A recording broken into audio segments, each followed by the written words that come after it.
Hey folks, what's going on? It's Jacob. Welcome back to the channel. Welcome back to another video. In this one, I'm going to be cutting over to a live training, or recording from a live training that I did in my private Facebook group.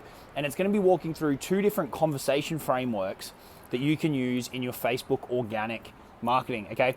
So if you put out content on Facebook, if you've got a Facebook group, you use your profile, and you're in the DMs, you're trying to sell, ideally your high ticket stuff one-to-one, this is going to be very, very helpful for you. There's a longer form process and then there's a shorter form process, and it kind of depends on what's happened before the conversation. But regardless, this is going to be very, very powerful for you if you are currently selling on Facebook or you want to sell on Facebook, okay? So we're going to roll the intro, then we're going to cut over to the recording from that live of we've gone through and trimmed out a bit of the downtime that typically happens on a Facebook live between questions and stuff like that, so you guys can get the lean, mean, edited version. And check it out. Let me know what you think about it in the comments. Give the video a like, subscribe to the channel if you haven't already. Be sure to hit the bell notification so you get notified whenever I drop a new video. And we'll roll the intro and jump into the training now. Enjoy.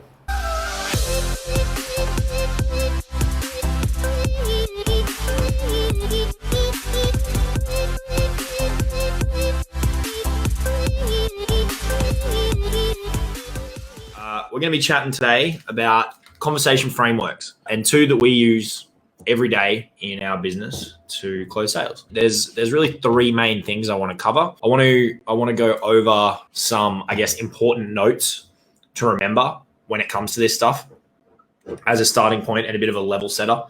And then we'll go into a couple of the frameworks. And then I want to revisit, I'm not sure on the sequence we'll do this, but we'll see how we go.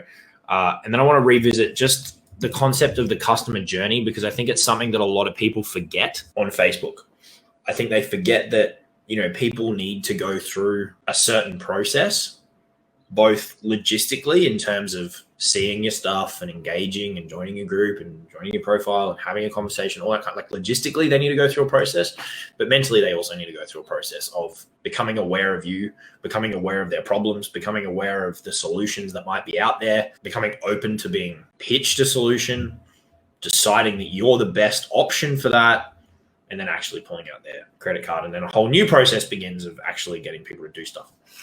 But they're kind of the big parts that I wanted to touch on today. I want to give you two frameworks that we use every day. One of them is going to be more for warmer prospects. It's a bit more of a longer process because they're further from the purchase.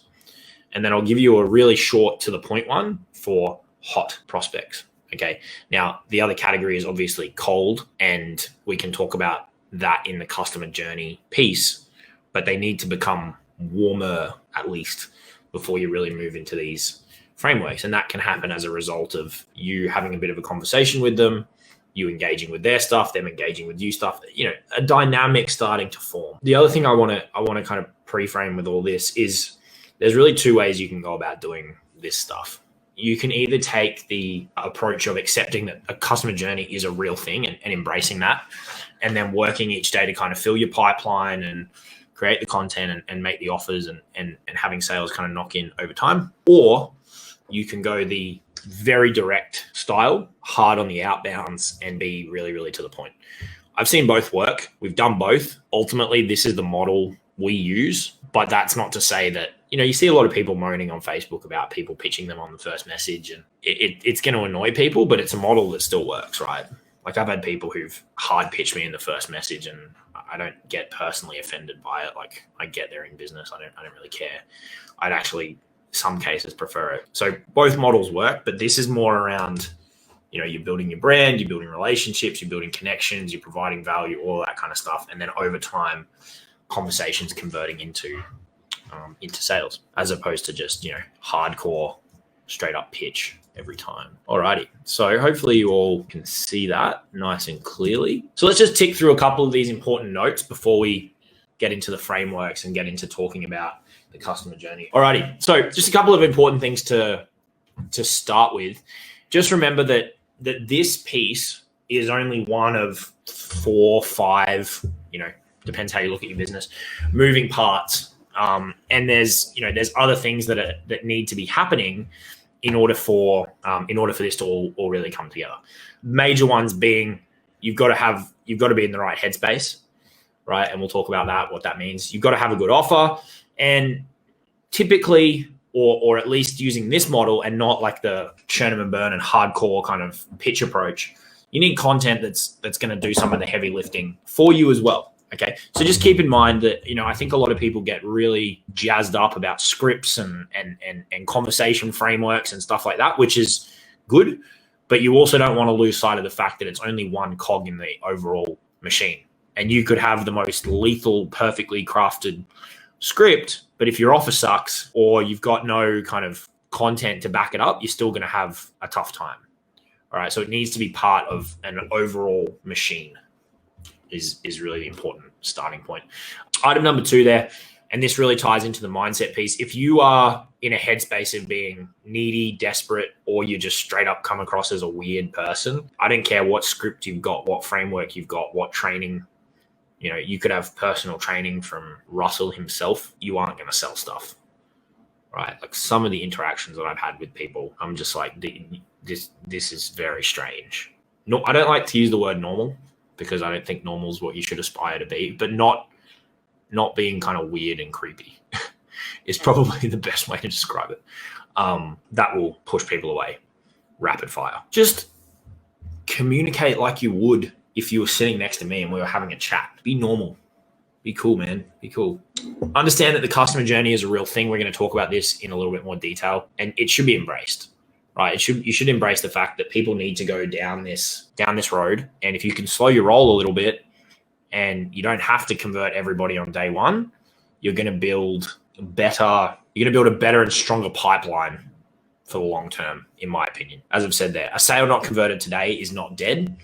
Think about it as planting seeds, you're nurturing them over time, and then it can flower and potentially turn into a sale. Is that to say all of them will? No, but that's the concept of the kind of customer journey, right? No 1, 2, or 3 tricky catchphrases or lines that you want to make up for crappy content, a shitty offer, or you coming across as needy or weird. We get questions from people and they're like, oh, what's the perfect question I should ask in this situation? And without seeing like everything above, it's pretty tricky. So I think remove yourself a little bit from needing like those one-liners and focus more on, as I said, the whole machine, and appreciating that this is just one part of it, right? If you're losing someone in a pitch or you're losing someone in a conversation, there's not a ton of little like 1 or 2 tricky one-liners that are going to blow their mind and turn it all around. It's just not the way that it works, right? Remember that we all get ghosted. For the folks in SAA, that's going to be the topic of our training tomorrow morning on the weekly call. So be sure to jump on that with myself and Chris. Remember, we all get no's at all levels. People get told no. We all lose sales to other people who are in the same industry. My advice is get better, don't get bitter, and just move on with it and keep trying to improve your stuff would be the best approach to take. Remember that your conversations can provide some of the best fuel for your copy, and most people ignore it. This is a fine line because I don't personally like taking advice from people on how to run my business, especially from customers, because they don't know the ins and outs of it. People will try to give you advice and I don't typically listen to it because you know your business, right? I think customer feedback is overrated, but listening to why people aren't buying or what their objections are is very, very good fuel for your copy. So pay attention to what people are saying. Have fun with it. Connect with people at a genuine level. Be a human. It's really not that hard. I can't expand on that much more. Like, just don't be weird. Don't be creepy. Don't be needy. Just talk to someone like you would have a conversation with a real human at the pub or over coffee. And follow up, right? I think a lot of people neglect the follow up.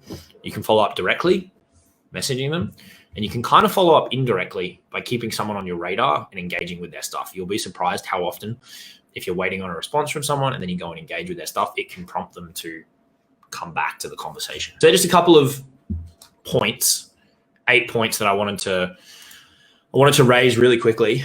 What we might do is we might quickly jump into this customer journey because it's relevant to what we've just been talking about here.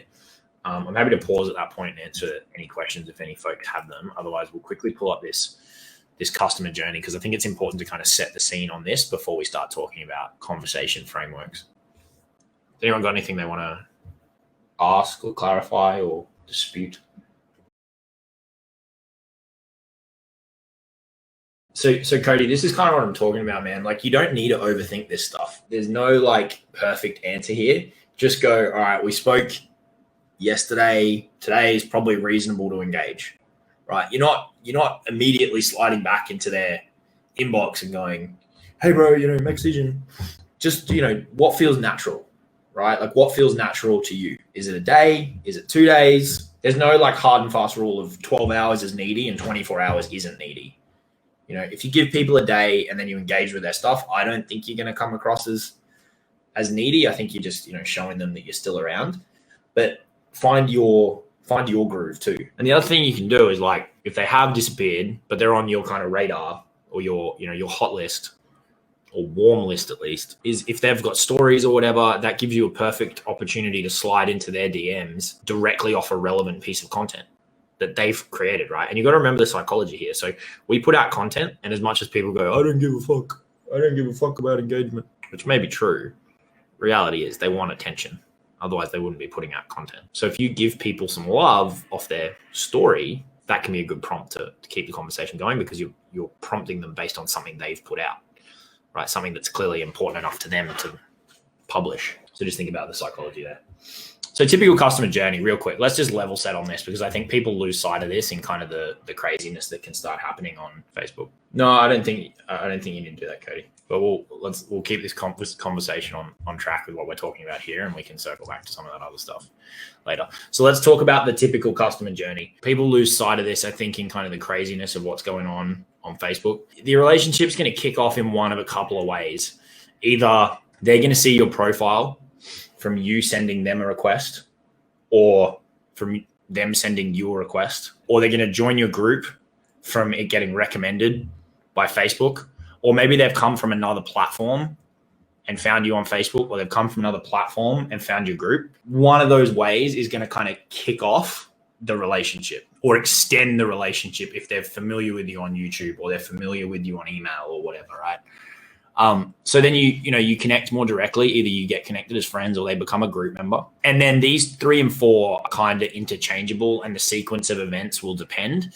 But they might start consuming your content, right? You put out posts, you do lives like this, you do stories, you create lead magnets, you connect directly. So both of these are mechanisms to move the relationship forward. One of them has leverage and one of them doesn't. This has leverage, because you can put out a piece of content and people can consume it without you needing to deal with them one-to-one. Or you can connect directly, either by them coming to you or you going to them, and that can move the relationship forward too. Okay. Over time, and it could happen in a day, it can happen in a year, it can happen in 2 years. Rapport is built, trust is built, and then usually in the one-to-ones, some kind of diagnostic process happens, and we'll talk about 2 different ways that can kind of happen. And if a solution is available, right, it gets presented in the form of an offer, either on a call or a messenger, and then the sale is closed. That's the typical timeline, right? Like if you're selling something, people are coming into your world, they're getting to know you either directly or via your content. Your relationship progresses over time. They either begin to like you more and more or hate you more and more based on your stuff. And then a percentage of the conversations, either inbound or outbound, will turn into opportunities where you can talk about a problem they may have and a solution you may have. And that's where a sale is generated from. Okay. Simple, but I think people really, really lose sight of this stuff. So just keep that in mind as you're implementing, is people do need to go through a bit of a customer journey before they buy. And I think this is getting longer. My opinion is this is getting longer. People need to see more proof. People need to, the market's becoming more sophisticated. I think the market and customers are taking a bit longer to consume stuff, right, before they make a decision. That's not me saying every, consumer is going to take a month to make a decision, but I think the warm up is taking a little bit longer. And this is where, people who are consistent and put value and helpful stuff out into the marketplace and get results to their clients and share that are the ones that are going to win, because they're embracing this customer journey. So with those couple of things on the table, I want to talk you through 2 frameworks that we use. This first one is really for your warm conversations. So when I say warm, as in you clearly know each other, they've maybe consumed some of your stuff, you've had a little bit of a chat, maybe you've engaged with each other's stuff, and the conversation has got to a point where, you know, maybe they're opening up a little bit, they're getting a little bit more vulnerable, they're talking about some issues that they're facing, and you feel like maybe, you don't quite know yet, but maybe there's an opportunity to help them out. Maybe there's something you can do for them, okay? And keep in mind what I said before, like, this is a framework. You know, you can call it a script, you can call it a framework, call it whatever you want, but you need to deploy this and come across as a normal human. Don't change your tone from trying to build rapport to trying to be the salesperson, because it's just gonna repel people. Just be you the whole way through it, regardless of what you're talking about, or regardless of the questions you're asking, or regardless of the subject matter of the conversation. These are your core pillars, and you can condense some of these together, but I wanted to break them out more so that, you know, folks can really see them, I guess. Understanding, you know, their current situation, right? That's really critical, because if you don't know where someone is, you don't really know if you can help them, right? If you don't have a clear picture of where they sit today, it's pretty tricky to know if you actually can provide a solution. So getting clear on where they are now, getting clear on all of that is really, really critical. And then digging into, okay, so if that's the current situation, what pains and challenges are really popping up in that current situation that they're frustrated with and that they're, you know, facing on a day-to-day basis? That's really your starting point. So these could be 2, these could be 1. You know, I wanted to tranche it out more so it's a bit clearer, but that's what you need to get clear on initially. Okay. And you don't have to be mega robotic about it. Just have a chat with them about where they're at. It's not rocket science. And, you know, your good friend here is questions like, tell me more about that, or, you know, using little mirroring tactics of taking the last couple of words with a question mark, just little prompts to get people to keep going and opening up and feeling comfortable to kind of put their truth on the table, so to speak. Like, they've got something they want to talk about. We've all got problems. I've got problems. You got problems. The person that makes us feel comfortable to talk about them is the one that we're going to open up to. And that's your job, right? So nudging people along and making sure they feel comfortable, right? And then if they give you something, give them something back. What I see people do is they've got this process to follow, and they'll get something from the prospect. They'll completely fucking ignore it. And then they'll ask the next question. You need to bring people along a little bit on the journey. You know, you can't just ignore what they said and move straight on to your next question. You need to give a little bit of love, and you can give more love if they really give you what you want, and a little bit less love if it's not quite on point. Okay. So it's like a bit of a reward system, right? A little bit of a reward system based on how much they do or don't give you. So think about that as you're kind of going along. Right. Once you've got that all out on the table, then you go to the other end of the spectrum. Okay, well, if this is where we are, and this is the problems you're facing, and we've you know, come together around the campfire, and we've got a pretty good idea of what that looks like. We've kind of drawn it out. By contrast, what does the ideal world look like? You know, what are we talking about there? Where do they want to be? And then one step deeper, I should probably put this in. Why do they want that? Right? Like, okay, that's where you want to be, but why do you want to be there? You know, what's the importance of that? Where does that come from? What's the deeper meaning behind all of it? And then again, these two could be clumped together, but they can also be split out. What roadblocks or challenges do they see in getting there? Okay, so these are like challenges that they're currently facing, and then they've got this desired outcome. There may be overlap, right? Like, these challenges in their current situation could overlap to stuff that they see as a roadblock on the way to this goal, but there could also be distinctions, right? Like, the challenge they might be sitting with right now is like, oh shit, I just can't get enough traffic. And you kind of come together around that. And then their desired outcome is, oh, well, I want 100 grand a month. So it's like, okay, and what roadblocks do you see getting there? It's like, okay, well, let's assume I can get enough traffic. Then I'm going to have to, you know, find a way to charge 5 times as much, right? And I'm going to need to start getting a team in. So these can be the same, but they can also be different. But these are just 2, you know, they're tranched out as 4, but it's really 2 main core pillars of where they are now, where they want to be, and what are the challenges surrounding those 2 things. Okay. If you can get really good at putting those 2 stakes in the ground with prospects, you'll be pretty effective at this stuff, and doing that in a way that's not, as I said, creepy or needy or whatever. Once you've been through that, I always like to kind of get on the same page. And what I mean by that is, if you've kind of gone back and forth, and I should say as well, this can happen on a phone call as well as Messenger. This doesn't just have to be in Messenger. This can happen on a Zoom call as well. Once you've kind of got all of this information on the table, right, and they've spilt their guts, so to speak, I think it's always helpful to kind of synthesize it all down and like parrot it back to them in a really simple form. And this is why you need to be listening. You need to be paying attention to what they're actually saying, and don't be that person that asks a question, gets, they open up, and then you go, okay, what's the next question in my script? And you move on, right? And you're not actually taking it in, because that's going to cause people just to shut down. So get it all out on the table, right? Like, pay attention to what their real pains and challenges are, where they really want to get to, what roadblocks they see, and then synthesize it for them and say, so let me make sure I've got this correct, right? Or is this correct, kind of thing. You're currently trying to do X and you're struggling with Y, right? Ultimately, you want to be at Z, and you feel like your biggest roadblocks getting there are ABC. Is that fair enough? Just summarize it for them, because we get so stuck in our own heads. It can sometimes be really helpful for someone to help us just condense our problems down into one paragraph. And at the same time, if you're the person that does that for them, and then they go, yes, 100%, like that's it. That's where I am now. That's what I'm struggling with. That's where I want to go. They're the roadblocks that I see ahead of me, right? And that also helps you kind of put it all into one picture and go, okay, well, with all these things considered, can I actually help this person? And you should be looking to get like a yes, or like a hell yes, or a that's kind of my problem out of them, because that's a good indicator to move forward, right?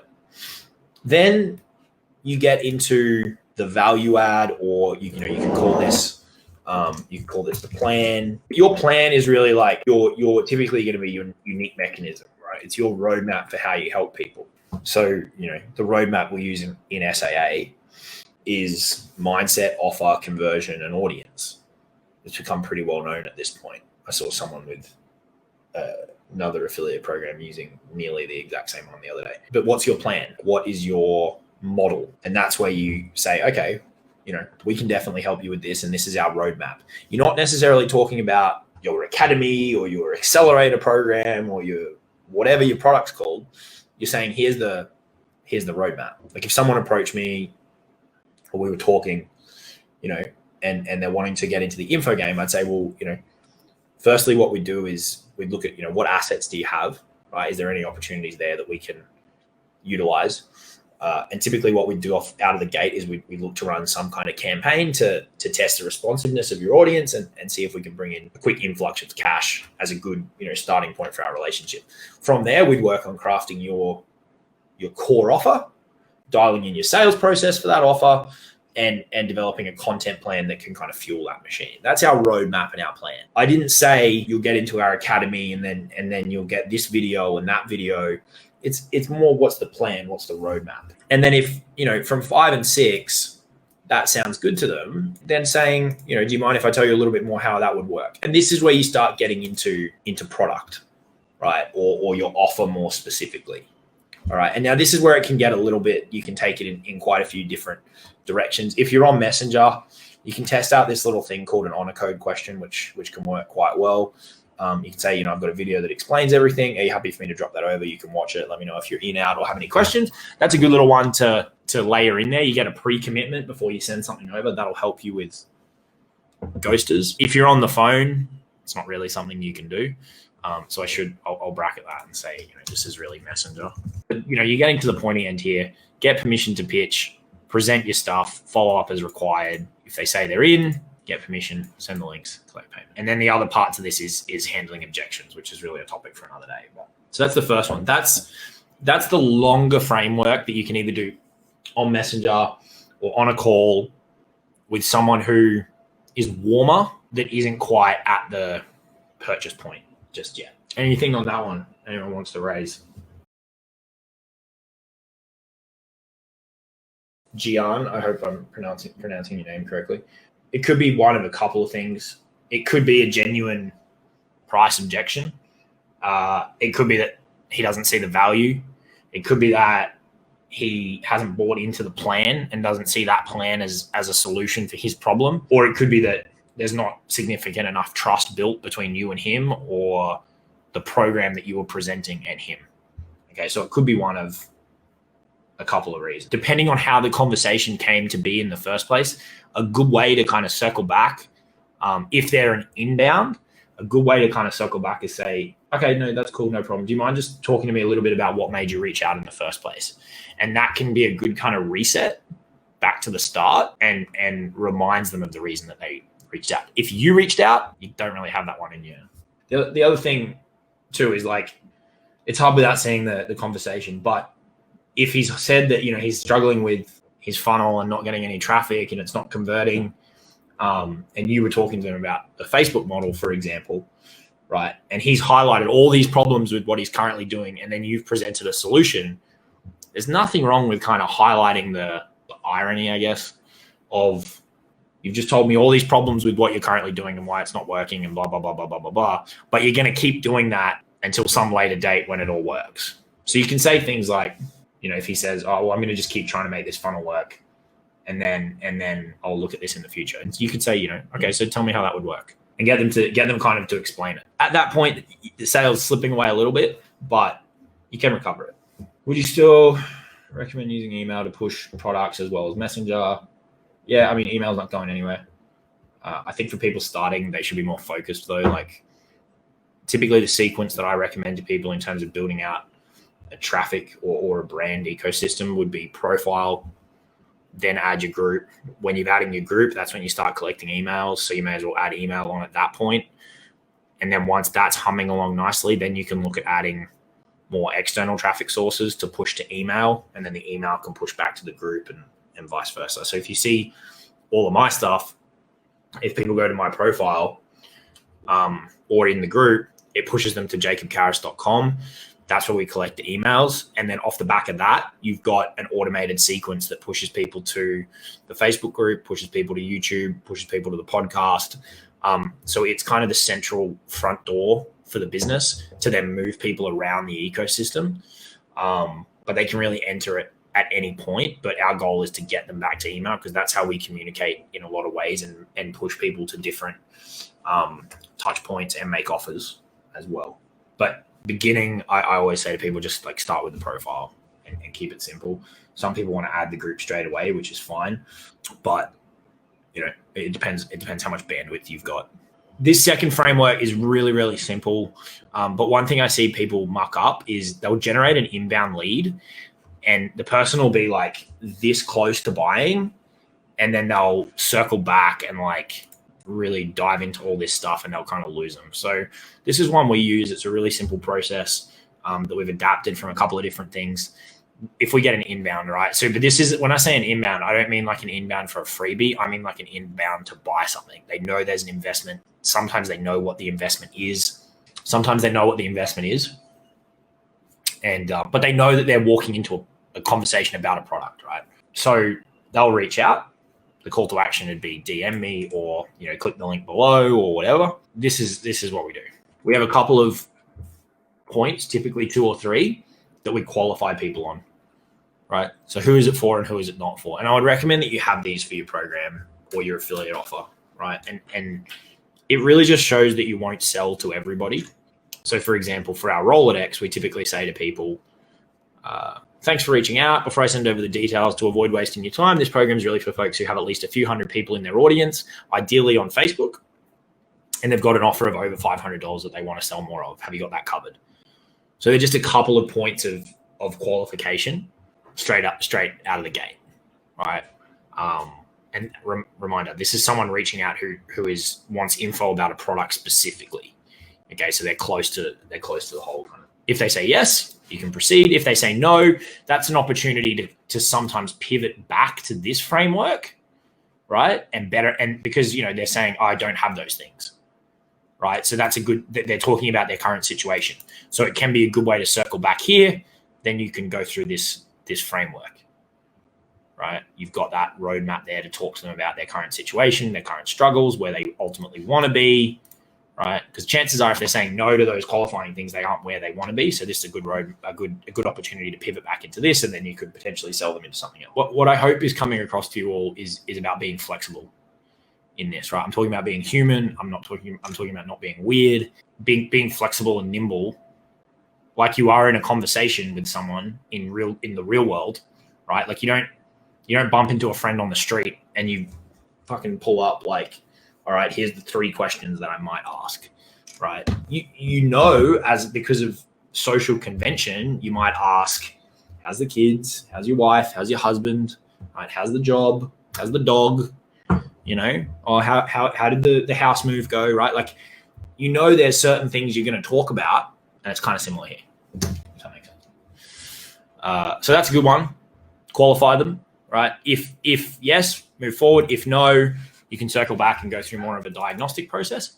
An optional one to drop in here, do you have a budget?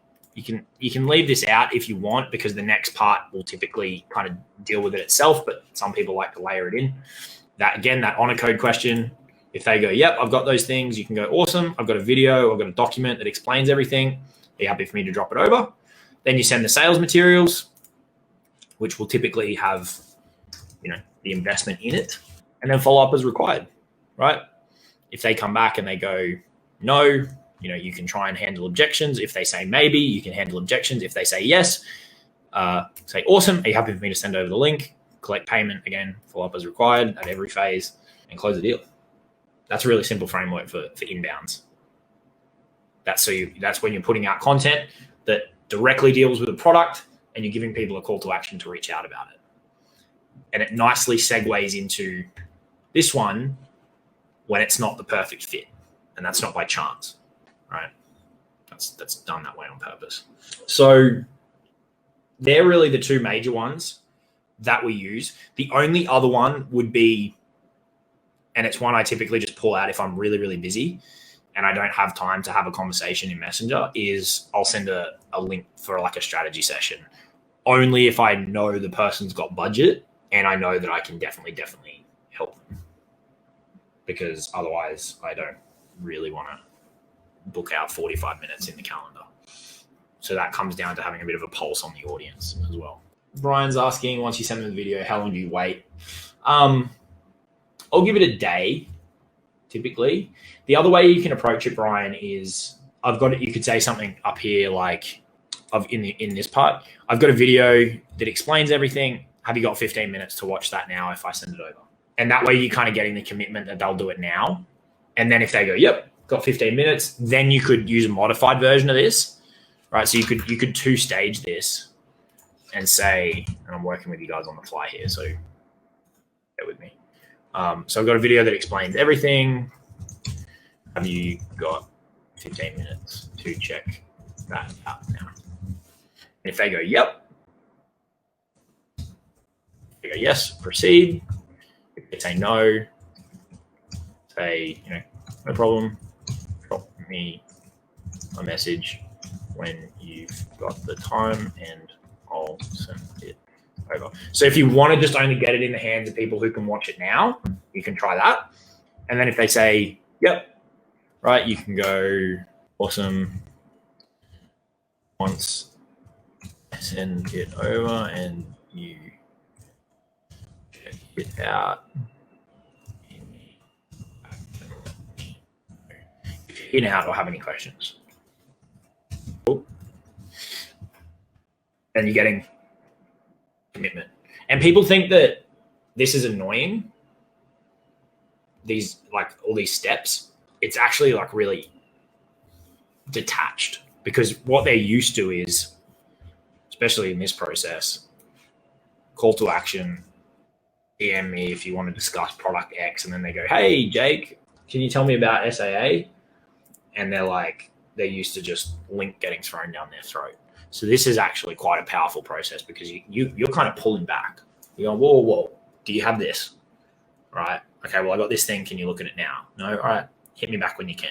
Yeah, I got 15 minutes. Awesome. Once I send it over, can you check it out and just let me know if you're in, out, or have any questions, right? It's very relaxed. You'll find your flow, right? Like all of these are just pillars that you can play around with.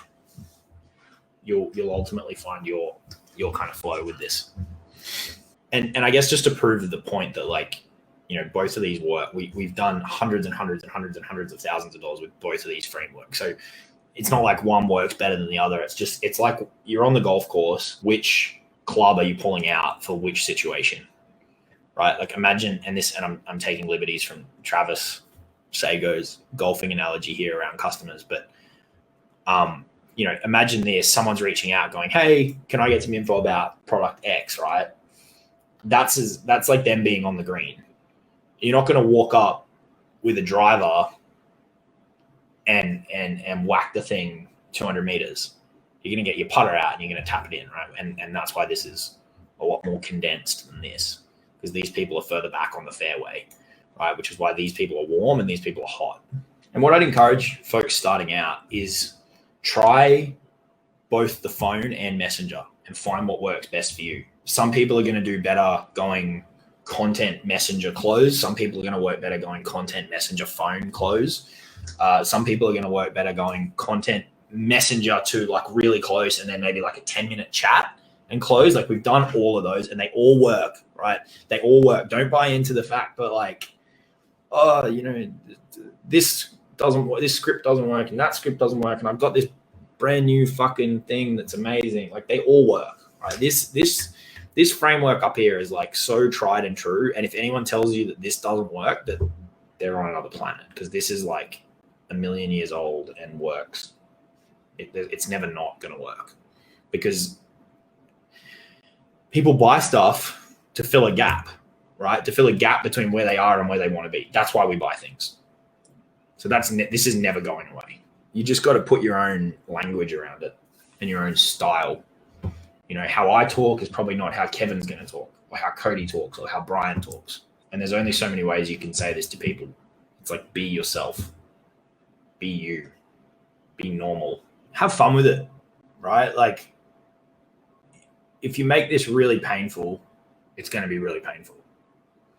If you have fun and you're normal and you chat to people in a normal way and kind of vibe back and forth, and then find an opportunity to pivot it a little bit, you'll have fun with it, right? You'll have fun with it and you detach. And when you detach, that's when money starts flowing. All right. Well, I hope folks got something from this. Appreciate you tuning in.